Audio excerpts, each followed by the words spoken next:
Shalom. Oke, saya ingin bahas begini. Dulu saya pernah katakan gini. Say and believe what you want, but don't believe what the thing you don't want. Ini penting banget, Bu. Kita memperkatakan atau percayai apa yang kita mau.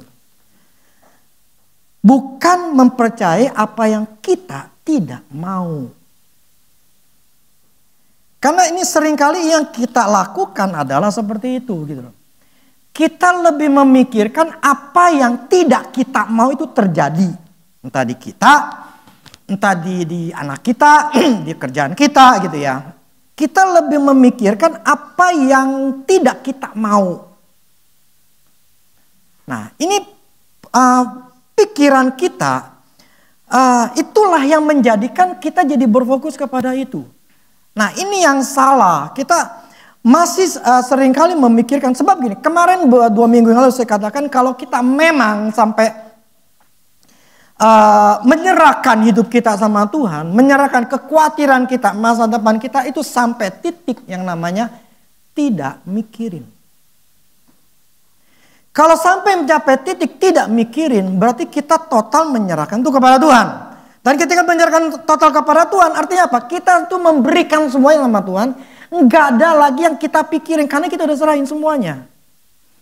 Nah kalau kita udah serahin sama Tuhan, ya sudah gitu loh. Artinya itu kerjaannya Tuhan, tugasnya Tuhan. Bukannya kerjaan kita lagi mikirin lagi gimana caranya gitu loh. Itu udah karena diserahin sama Tuhan.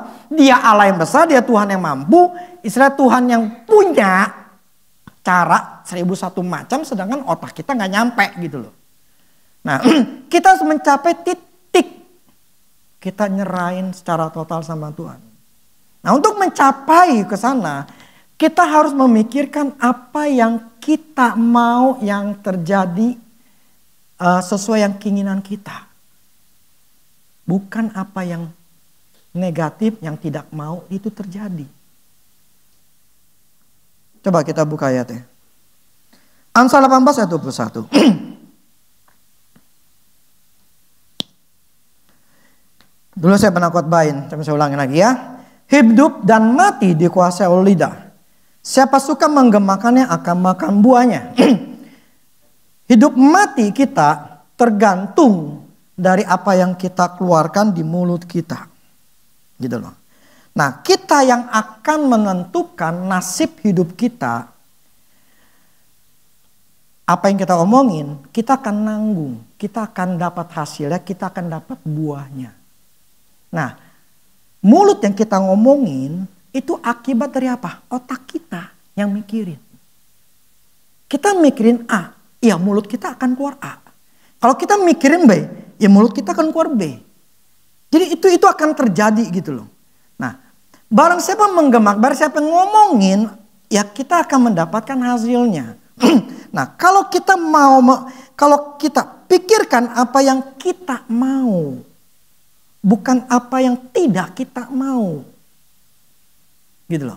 Nah ini butuh yang namanya keinginan kita untuk selalu memikirkan hal-hal yang baik, yang benar. Ini satu ayatnya. Filipi 4 ayat 8.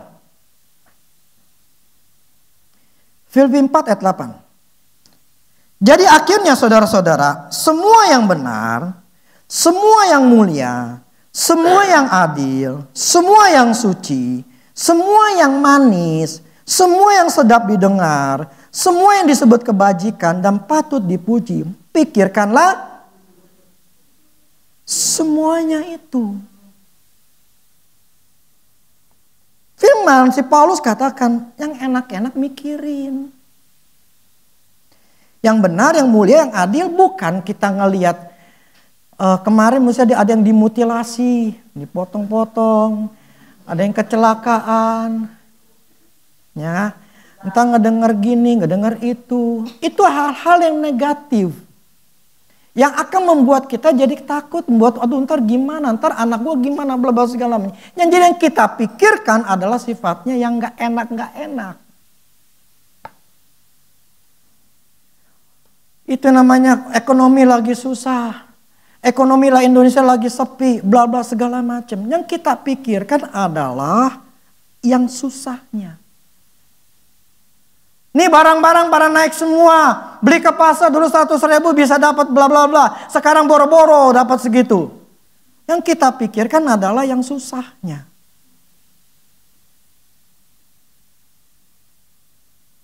Di sini Paulus katakan, yang adil, yang suci, yang mulia, yang benar, yang manis, yang sedap didengar.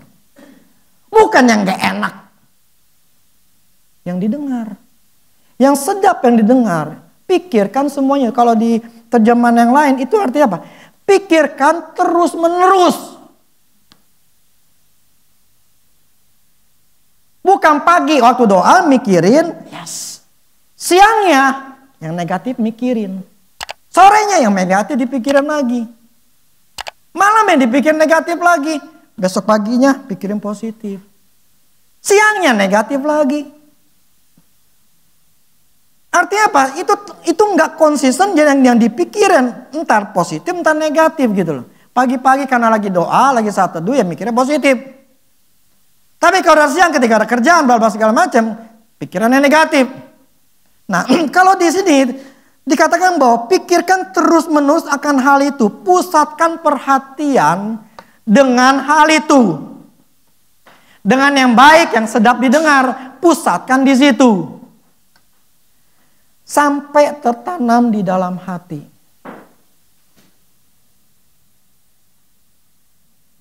Nah, seringkali begini. Yang kita mikirin itu adalah, aduh ntar mama sakitnya tahun depan, nanti kalau udah tua begini nih. Ntar kalau udah tua, ntar ada sakit ini, ntar kena ini lagi. Ntar gimana nih? Ya iya.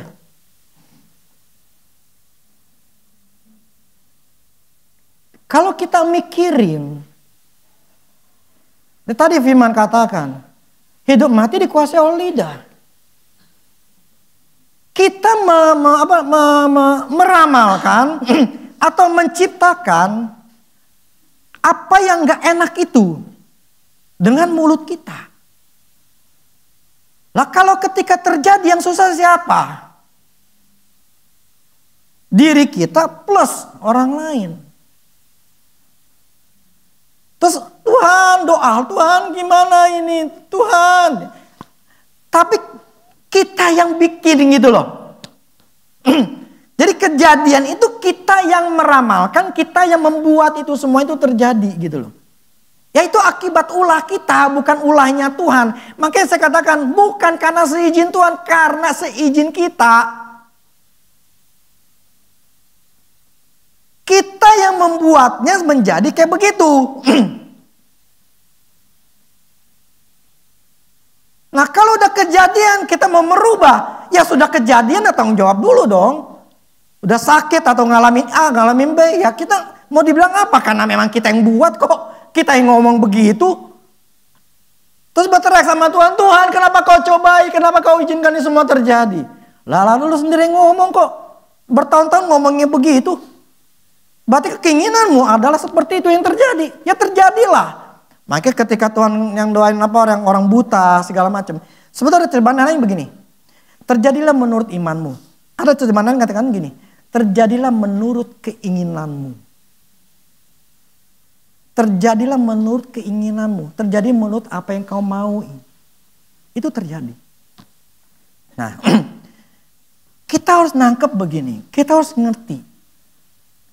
Apapun yang kita pikirkan akan diucapkan di mulut kita. Dan ketika diucapkan di mulut kita, itu yang akan terjadi dalam hidup kita. Nah, untuk itu, firman katakan, biar yang sedap didengar, yang enak, yang mulia, yang suci, yang baik-baik, pikirkanlah semua itu secara kontinu, secara terus menerus gitu loh. Jadi otaknya pikiran kita bukan mikiran yang gak enak. Di siang hari pagi doang yang enak. Di siang harinya kita udah pusing lagi gitu loh. Udah khawatir lagi, udah takut lagi. Itu yang saya katakan, ketika kita menyerahkan hidup sama Tuhan total, itu sampai enggak mikirin. Artinya apa? Enggak mikirin yang negatif. Nggak mikirin kejadian-kejadian yang kita perkirakan nanti akan terjadi yang nggak enaknya. Nah itu yang harus dibuang, yang harus dibereskan. Nah begini, itu namanya kalau pikirkanlah semua itu pikirkanlah terus menerus. Nah ini ada namanya disiplin. Disiplin artinya gini. Artinya kan kepatuhan. Nah kepatuhan itu adalah mengikuti aturan yang dibuat. Jadi orang disiplin adalah orang yang patuh. Orang yang patuh dengan apa? Aturan yang dibuat.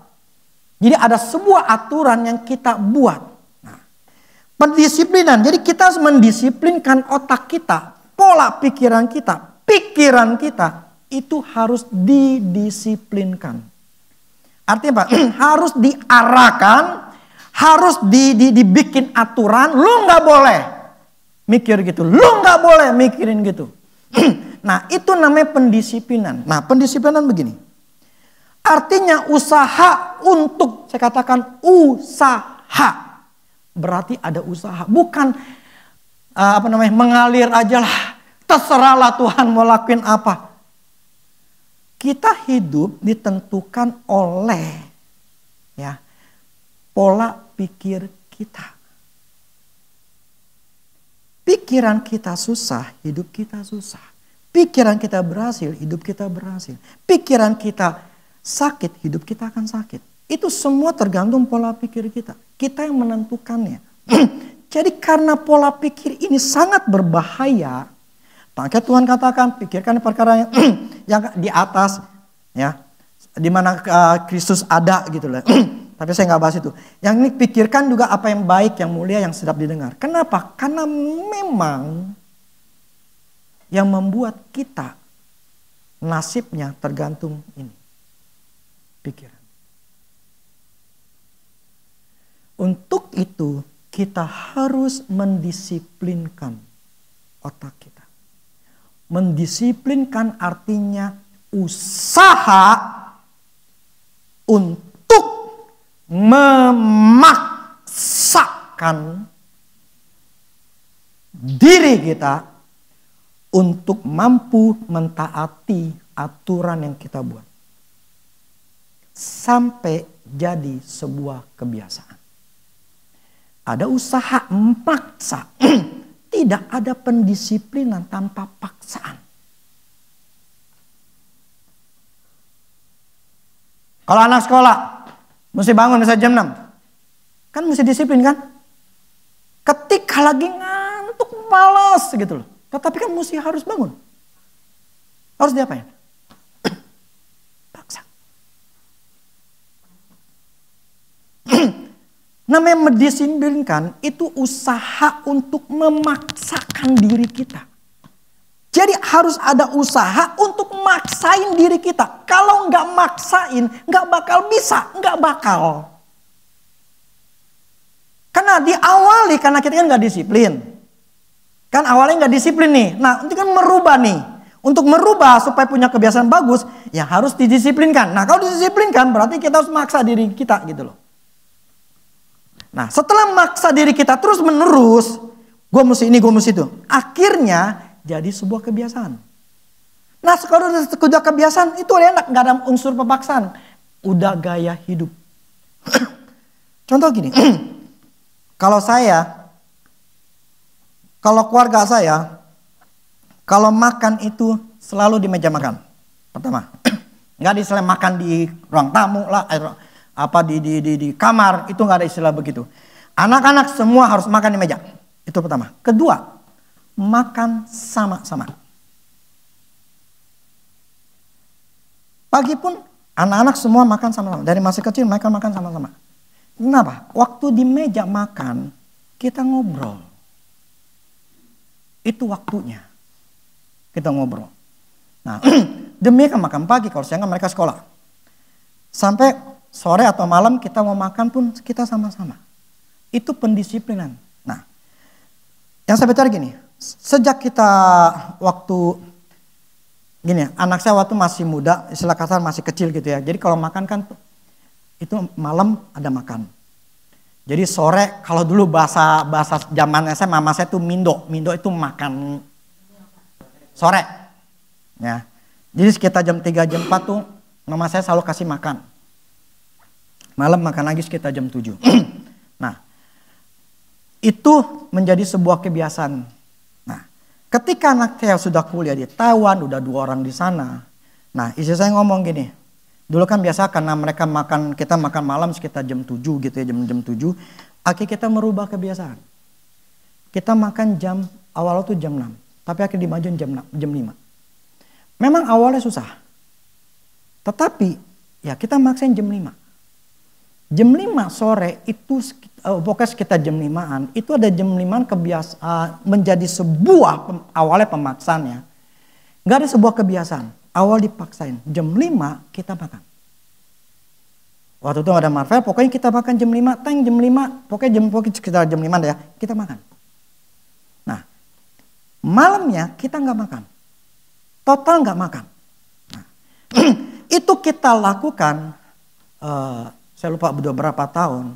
Itu awalnya memang susah. Karena kebiasaan makan malam. Tapi ketika kita lakukan itu terus menerus, akhirnya menjadi sebuah kebiasaan. Sehingga setiap sekitar jam 5-an, saya udah makan. Kadang-kadang setengah 5 udah makan. Tapi malamnya udah gak makan sama sekali. Nah, jadi kan kalau saya makan, anggap jam 5, saya paginya saya makan lagi sekitar jam 7. Itu kan udah 14 jam. Nah, yang namanya puasa itu kan 12 jam. Nah, setelah kalau tubuh kita udah puasa, itu dia akan makan tuh istilahnya jadi kanibal, makan di badan kita, dia harus makanin sel-sel yang ada gitu. Sel kolesterol lah segala macam dimakan. Akhirnya membuat apa? Ya tubuh saya pun ya segini-gini aja. Nggak gembrot, ya nggak segini aja. Nah, tapi apakah saya 100% melakukan itu jam 5 total 100% gak makan malam? Tidak ada manusia yang sempurna ya. Bulan lalu setengah 10 saya lapar. Makan Indomie. Karena mungkin habis pulang dari Jepang badan kurang pokoknya saya makan. Besokannya makan setengah 10. Makan Indomie lagi, karena udah kelaparan. Tapi, itu bukan gaya hidup saya. Itu bukan gaya hidup saya, itu bukan kebiasaan saya. Cuman 2 hari, hari berikutnya tetap normal. Kadang-kadang setengah 5 pun saya udah makan. Karena udah saking laparnya. Tapi tetap malam kita gak makan. Nah itu sebuah kebiasaan dari usaha. Memaksakan diri. Karena ya itu lebih bagus. Tapi kalau anak muda is okay. Anak saya makan malam gak masalah. Saya gak larang. Kenapa? Karena mereka butuh yang energinya tinggi. Ya kan? Karena yang anak muda plus pencernaan segala macam istilahnya lebih bagus daripada kita orang yang sudah 40-50 ke atas gitu ya. Kalau anak saya gak masalahin. Karena mereka harus kan pertumbuhan. Tetapi saya harus mendisiplinkan diri saya untuk kesehatan saya. Saya makan sore.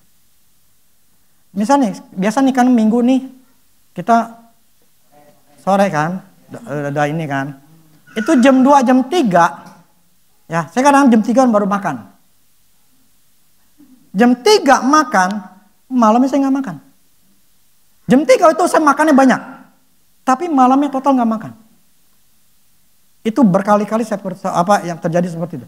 Yang saya katakan gini, itu pendisiplinan. Saya mendisiplinkan diri saya, ya saya berdua ya. Kalau anak saya nggak terlalu disiplinin karena memang mereka dalam masa pertumbuhan. Tetapi saya mendisiplinkan diri saya untuk menjadi sebuah kebiasaan. Nangkap? Akhirnya itulah gaya hidup saya. Dalam hal pola makan. Yang saya mulai dari pemaksaan diri. Saya ini boleh katakan makannya banyak gitu loh. Tetapi saya harus mendisiplinkan diri ya. Karena ini sih saya bilang pokoknya kita makan jam 5. Kan dia nyediain makanan gitu loh. Ya sudah, tanda kutip terpaksa ngikutin gitu loh. Ya akhirnya kita lakukan. Nah yang saya maksud begini. Pendisiplinan untuk pola pikir kita itu butuh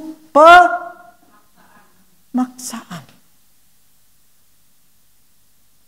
Tanpa dipaksa, kita akan selalu mikirin yang negatif.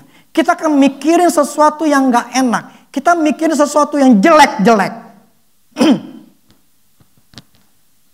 Nah, selama kita mikirin yang jelek-jelek, kita memikirkan hal yang negatif, selama itulah kita membuat benteng atau langit tembaga yang membuat Tuhan tidak bisa mencurahkan berkatnya. Bahkan kita menciptakan sebuah masa depan yang jelek. Jadi yang namanya kita mendisiplinkan artinya kita harus memaksakan pikiran kita. Ketika pikiran negatif muncul, paksakan tidak. Firman Allah ngomong seperti ini, bahwa Allah ada bersama aku, dengan menyertai aku sehat, oleh bir Kristus aku telah disembuhkan. Aku percaya. Jangan kau setan, aku sehat. Artinya apa? Kita memaksakan untuk pikiran kita setuju dengan firman Tuhan, untuk memikirkan pikiran kita harus selaras dengan firman Tuhan. Diserang lagi, diomongin lagi, paksain sampai kita punya kebiasaan. Gaya hidup kita adalah pikiran positif. Nah, itu pola pikir yang harus dibentuk dalam sebuah proses yang tidak tahu berapa lama kita masing-masing. Sampai itu menjadi terbentuk, kita akan persis seperti firman Allah katakan, maka terbuka semuanya. Maka saya tidak mau memikirkan hal-hal yang negatif terhadap anak saya. Saya tidak memikirkan ini anak nanti, contoh kemarin si Manuel. Emang tuh anak yang paling berani. Dia nyewa motor di Jepang. Mahal nyata, 1,5 juta. Nyewa motor aja 1 hari. Karena dia pengen ke daerah gunung katanya. Dia mau pakai motor gede. Nah, ketika dia pakai motor, dia sewa Mbak Pim. Dede mau nyewa motor. Loh, emang kamu punya SIM? Punya, dari Taiwan. Bisa katanya. Ya udah. Saya nggak mikirin negatif, nanti gimana ya. Ini anak belum pulang nih, entar waktu lagi jalan entar kejatuh kah, entar ketangkep polisi kah, entar bermasalah kan, ya anak tahu jalannya gimana nih, jalannya gimana nih kan. Kalau Jepang itu sebelah kiri atau kanan ya jalannya ya? Sama ya, sama kayak Indo ya, sama kayak Indo. Sama, kalau di Taiwan beda, gitu loh. Kalau kita kan kiri ya, kalau di Taiwan tuh kanan. Nah, entar nih kan beda nih, dari tinggal di Taiwan dia udah punya motor, nanti dia di Jepang nih beda alurnya nih. Entar gimana? Setitik pun saya gak mikirin gitu.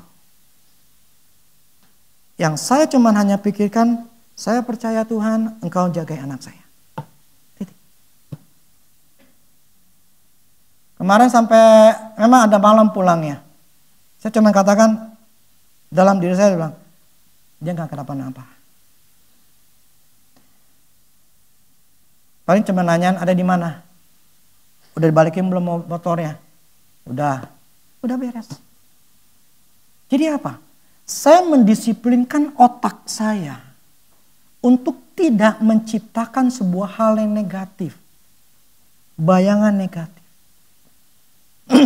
Itu butuh pendisiplinan, itu butuh pemaksaan pikiran kita. Supaya pikiran kita itu enggak stres, enggak tertekan. Jadi pikirkanlah secara kontinu, terus menerus. Makanya kenapa Yosua 1 ayat 9, 10 itu katakan, renungkanlah firman Tuhan itu siang dan malam. Artinya apa? Satu hari kita mikirin firman, mikirin maksudnya yang positif.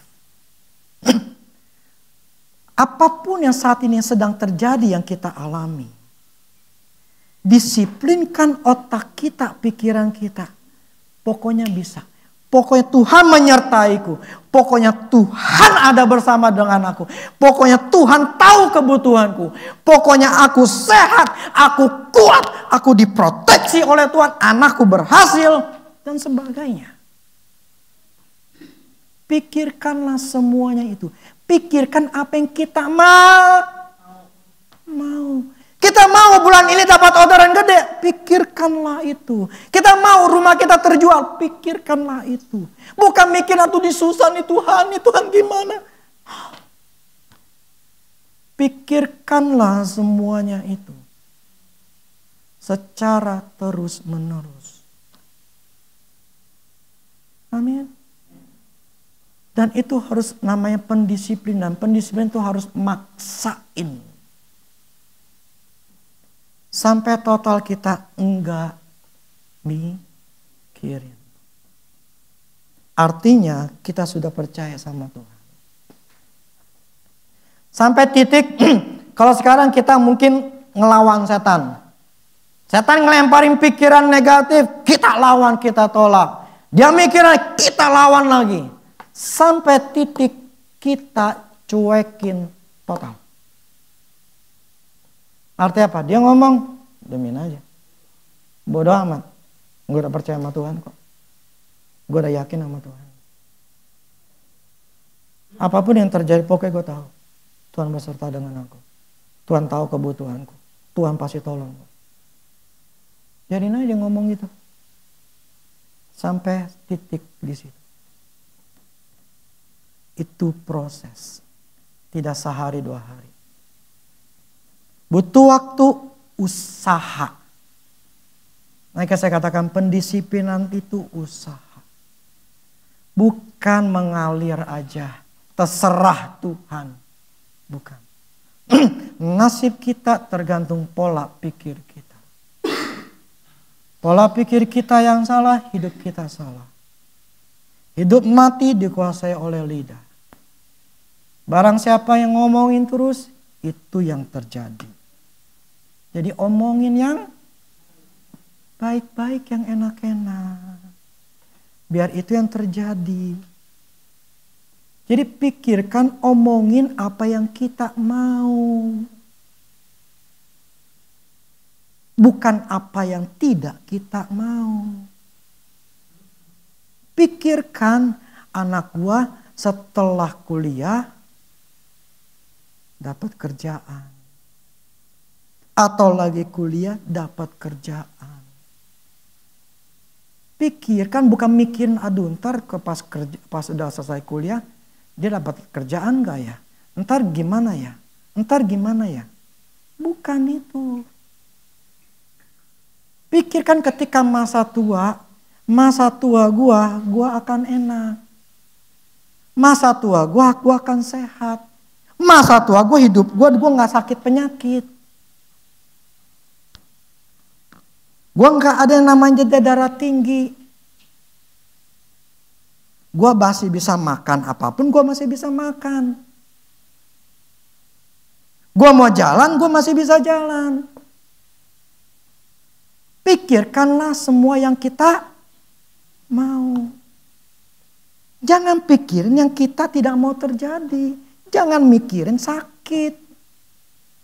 Jangan mikirin susah. Nanti gue kalau udah tua gue nanti jadi susah nih.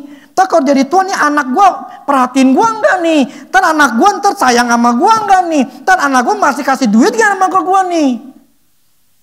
Bukan mikirin yang negatifnya. Amin. Allah bekerja sesuai dengan apa yang kita mau. Kita maunya apa itu yang terjadi. Nah, kalau ada hamba Tuhan istilahnya dia menganggap gini loh. Saya punya pengertian sendiri, ada hamba Tuhan pengertiannya sendiri. Ada yang mengatakan hamba Tuhan bahwa nggak boleh kerja sama sekali. Ya sudah, itu kan dia memang haknya dia atau pendapat dia. Istilahnya hamba Tuhan tuh harus full sama Tuhan. No problem, kalau dia bersikap seperti itu, ya nggak masalah, itu iman dia. Ya sudah, dia berharap sama Tuhan untuk Tuhan cukupi dia karena dia pelayanan. Full, dia gak mau kerja yang lain, gak masalah. Nah, karena orang ini punya keyakinan gitu, ya Tuhan tetap lakuin.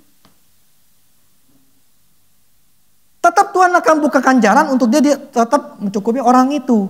Nah, kalau saya berpendapatnya beda gitu loh. Kalau menurut saya bahwa Allah bisa membukakan dengan berbagai macam pintu berkat. Bukan cuma di pelayanan.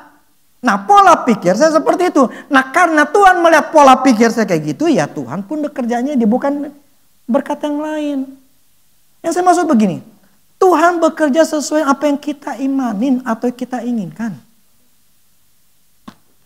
Kalau itu terjadi, kalau kita inginkan itu terjadi, ya terjadi. Itu aja loh. Ya deh. Kalau investasi nanti akan terjadi besar, itu bisa terjadi. Karena Tuhan itu akan bekerja sesuai dengan apa yang kita imani, kita yakini. Saya meyakini anak saya berhasil kok. Apa di sini yang ingin yakin bahwa anaknya akan gagal? Punya keinginan kayak gitu? Enggak kan? Ya sudah, mikirnya yang enak dong buat anak. Saya mikirin bahwa saya kan punya namanya mantu. Yang sesuai yang saya mau. Ya saya yakin saya akan mendapatkan seperti itu.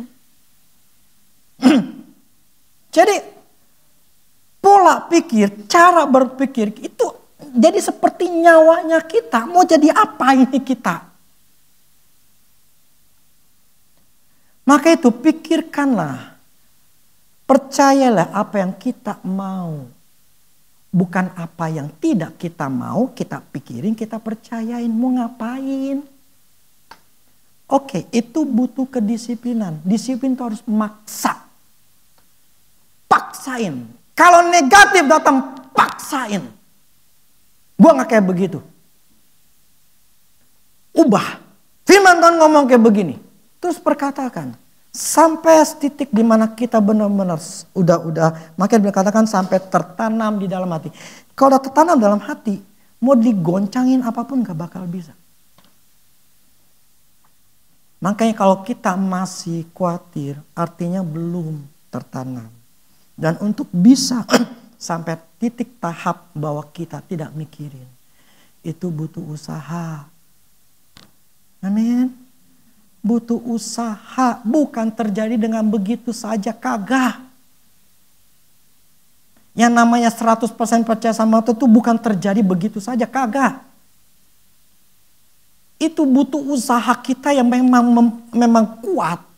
Ketika ada negatif itu kita bisa lawan terus gitu. Sampai titik kita udah, gue gak pikirin, gue percaya sama Tuhan. Seperti yang saya katakan, sampai titik ketiga bangun di gereja, setitik pun saya nggak mikirin. Sampai kepikiran. Total saya nggak mikirin. Kagak mikirin sama sekali. Nah karena saya nggak mikirin, karena saya udah ngomong ke Tuhan. Jadi pola pikir saya begini. Saya punya keyakinan bahwa pola pikir saya ngomong, Tuhan yang sediain. Tuhan ini urusan kau Tuhan ya. Engkau yang sediain ya, bukan urusan saya. Nah itu keyakinan saya. Nah akibatnya Tuhan ingat, oh lu yakin gue yang sediain, dia sediain. Tapi ada gereja-gereja yang punya keyakinan begini. Kita harus melakukan malam dana. Kita harus melakukan ngomong untuk janji iman. Kita harus melakukan ini. Tidak masalah. Itu keyakinan mereka. Itu enggak dosa. Nah karena keyakinan mereka adalah di malam dana, ya sudah Tuhan akan galakin orang-orang untuk memberi melalui malam dana. Nah akhirnya terjadi gitu loh. Tapi saya punya keyakinan Tuhan yang sediain sendiri. Anggap gak? Ada jenis-jenis keyakinan kita masing-masing. Nah jenis-jenis keyakinan itulah yang akan Tuhan hargai dan Tuhan akuin. Jadi pikirkan, percayai apa yang kita inginin atau mauin. Jangan pikirkan, jangan percaya apa yang tidak kita mau. Tolak itu semua. Dan disiplinin. Disiplin paksain. Amin. Simple nggak? Simple, tapi susah dilakuin. Kalau kita tidak ada usaha. Memang nggak mudah. Kenapa? Kita ngelihat fakta di depan kita. Faktanya di depan kita. Kemarin dulu berapa bulan yang lalu Tuhan, saya nanya Tuhan gini. Oke Roh Kudus, ajarin saya hari ini. Waktu kan pagi saya jalan. Ajarin saya tentang satu hal. Terus dia ajarin gini. Kau tidak boleh hidup oleh emosi. Apa maksudmu Roh Kudus? Jangan hidup pakai emosi. Nah, dijelasin. Nah kemarin saya bertanya lagi. Gimana-gimananya. Hidup oleh iman dengan hidup oleh emosi itu berbeda. Jadi ya saya nggak bahas. Yang saya maksud begini. Ya sampai dijelasin pokoknya titiknya adalah. Kalau kita mau hidup ke depannya seperti apa? Kita yang ciptain sekarang. Kita pikirkan sekarang apa yang kita mau pikirin, itu yang terjadi. Kalau kita mikirkan gua nanti berhasil, dari sekarang kita pikirin gua maunya berhasil. Berhasil. Tapi fakta masih begini, masih begitu. Kalau otak kita belum nyampe nih ya, otak kita belum selaras, maksudnya percaya, tindakan kita nggak akan sama. Akibat otak ini sudah punya pola pikir yang benar, otomatis terbuka pintu atau jalan membuat kita ke sana untuk berhasil. Tapi kalau otak kita belum nyampe, nggak sesuai firman Tuhan, nggak akan terbuka.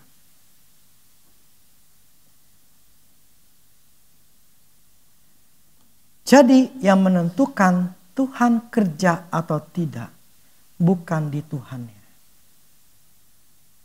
di manusianya. Ini yang harus kita sadari. Sesuatu yang kita akan inginkan harus kita ciptain dulu. Perkatakan, pikirkan, sampai kita tertanam dalam hati, yakin, terbuka. Tapi kalau kita nggak punya yang dipikirin itu yang negatif-negatif, tidak akan terjadi. Tidak akan.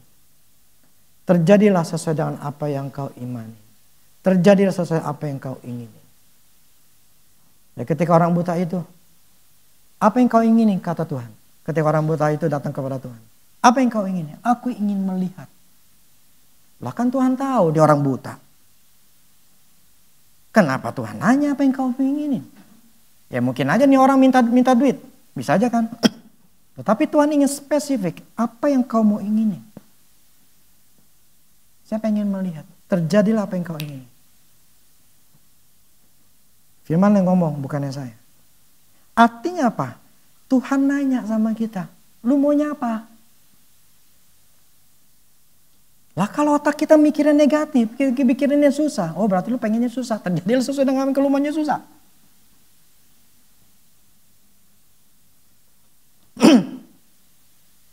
Jadi kita harus tahu. Ini otak nih ngomongnya apa nih? Ini lagi mikirin apa? Makanya berbahaya. Jadi hari ini berubahlah. Kita harus memikirkan apa yang kita mau. Itu terjadi. Amin. Yang gak enak-enak udah tolak itu semua. Jangan percayai. Contoh gini ya. Yang dulu saya pernah ngomong. Koko saya pernah ngomong. Lu mesti cek lu. Kan papa itu pernah glaukoma. Lu hati-hati nanti lu kena lu. Saya langsung tolak. Gak bakal. Gue gak pernah mikir gue akan kena glaukoma. Kepikiran aja, setitik aja kagak. Ngapain gue ngecek? Ya tapi kan lu mesti ngecek. Kan ada benihnya. Dalam Kristus gue ciptaan baru. Gue gak percaya gitu.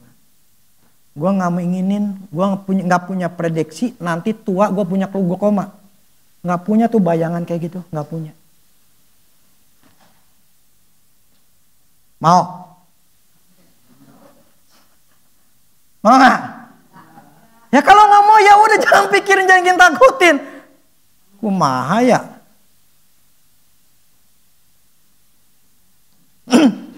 Gue sehat, gue kuat, saya sehat, nggak ada tuh penyakit. Bilang dong, amin, amin.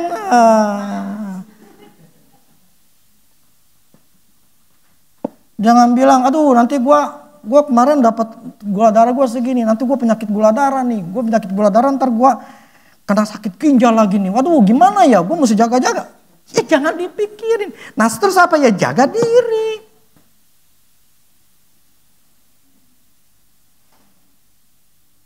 Ini kemarin si Marvel, sekarang udah mulai udah ngeguruin saya, udah berani ngajarin saya.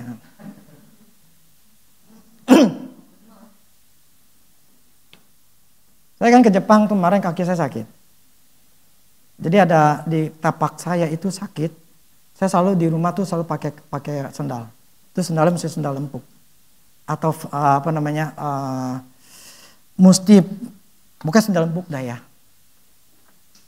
Nah, di tumit saya itu sakit. Saya kemarin saya udah ganti solnya, maksudnya yang buat tatakannya. Tapi saya salah, tetap itu kurang. Seharusnya mesti ada ganjelan.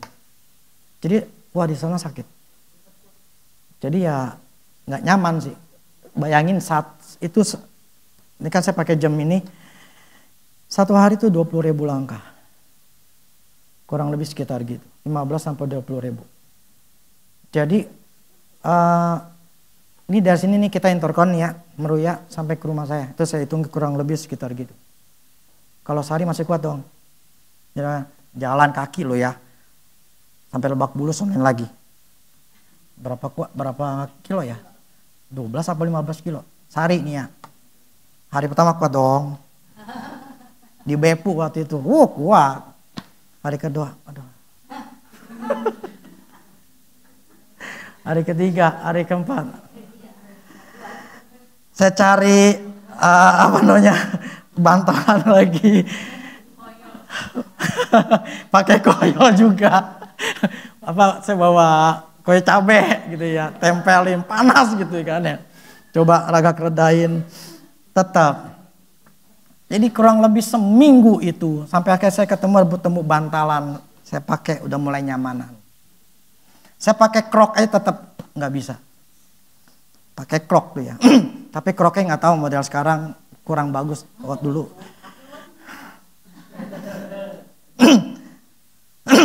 Oke waktu itu saya nggak nyaman sih.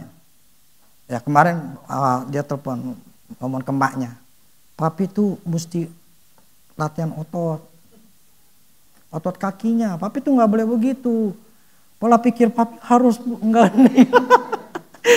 Papi kan ngajarin KPL katanya.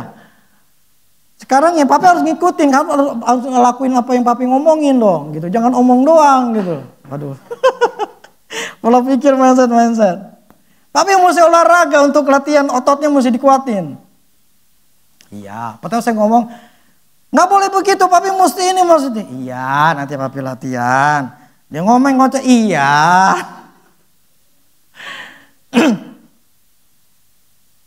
Ya begitu, maksudnya pola pikir itu ya puji Tuhan dia ngerti gitu loh, maksudnya pola pikir itu pengaruh. Karena benar, pola pikir hidup kita tuh akan terpengaruh dengan apa yang nanti kita alami. Ini sekarang walaupun sebegini ini karena urapan aja ya. Istilah kasarnya saya nggak merasakan, sedikit sekali, cuma berapa persen. Ya saya harus bisa lewatin ini semua.